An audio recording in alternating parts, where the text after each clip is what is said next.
4 адамдык палатада жатыптыр. Эжем кире беришке эле жаткызып, уже шейшеп менен жаап коюптур үстүн. Ачып карасам, эжем уже уузап кеткен экен. Мен чочуп кетип эле ишенишемби эле, денелерин кармасам муздап бүтүптүр денелери. Анан мен кыйкырып акырып тополоң кылсам, жездеме арыздоом жок деп жазып, анан алып чыгып кетесиң деп бербей атыптыр.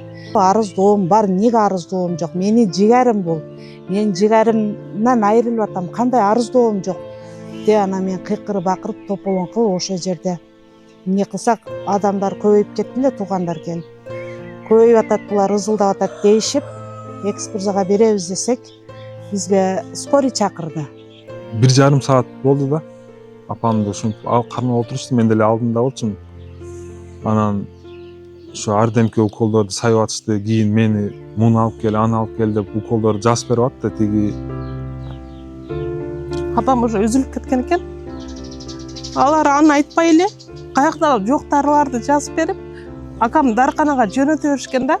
Анан мен кирип, мен дагы отравление болдум го, менден дагы алгыла анализдерди. Апам отравление болду деп ошентип айтсам эле, апаңдын жүрөгү токтоп калган уже дешти да.